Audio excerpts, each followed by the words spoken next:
రావే సిగ్గుపడిపోతుంది. పెళ్లి కొడుకు చూడవే చూడవే. ఏమండి ఎవరండి ఆ చిట్టు తల్లి? ఈవిడే రాయప్రాజు గారి కూతురు జయలక్ష్మి. ఏమిటండి అలా కొయ్యబారిపోయారు? ఏం లేదండి, ఏం లేదు. కాబోయే భార్యాభర్తలు ఏవేవో మాట్లాడుకుంటారు, మధ్యలో మనం ఎందుకే? పదండి వెళ్దాం.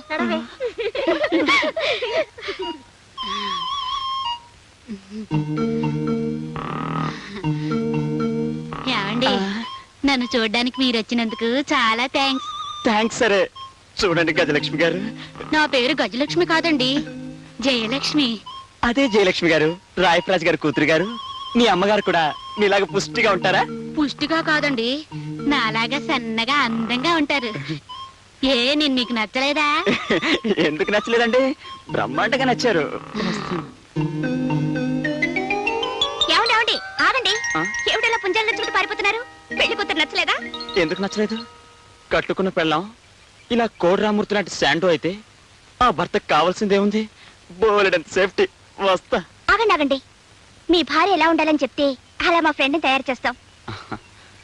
అడిగారు కాబట్టి చెప్తున్నాను. నా భార్య చూడటానికి సన్నజాజి తీగలాగా సుకుమారంగా ఉండాలి. మాట్లాడితే వేన మీటినట్టు, నడిస్తే నాగమల్లి నడిచినట్టు. ఒక్క మాటలో చెప్పాలంటే అచ్చం మీలాగే ఉండాలండి. నవ్వుతారేంటండి? అయ్యా పెళ్లి కొడుకు గారు, మీరెవరిలాగైతే ఉండాలని మనసులో కోరుకుంటున్నారో ఆవిడే మీకు కాబోయే భార్య మిస్ జయలక్ష్మి. ఇదంతా ఆవిడ గారు ఆడించిన నాటకమేనండి.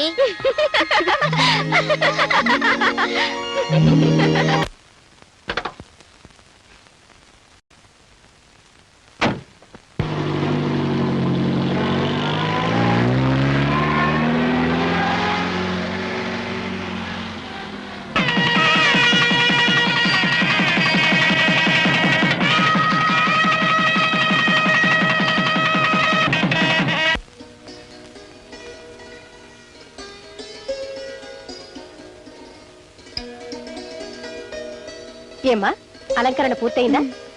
మీరంతా ఒకసారి బయటకు వెళ్ళండి. అలాగే పదండి వెళ్దాం. రామ్మా,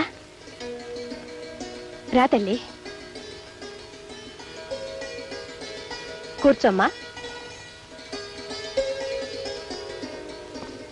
చూడు తల్లి, మీ భార్యాభర్తల జీవితానికి ఇది తొలి రోజు. కట్నం కింద ప్రతి తల్లిదండ్రులు సారే చీరా ఇస్తారు, కానీ అంతకంటే విలువైన 6 సూత్రాలు మా అమ్మ నాకు చెప్పింది.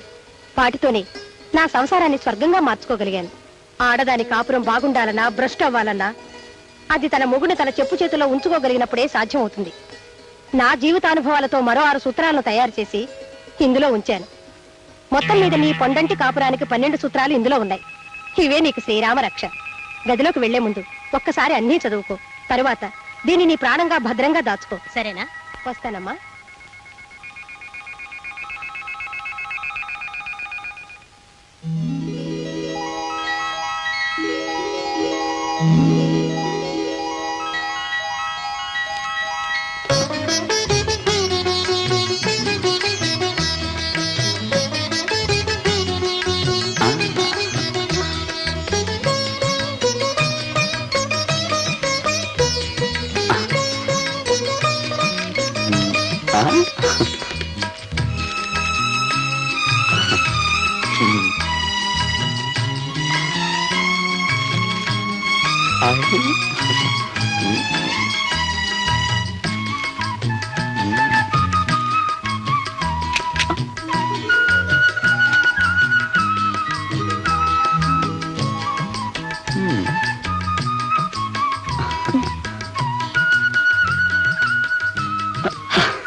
తర్వాత అవుతా.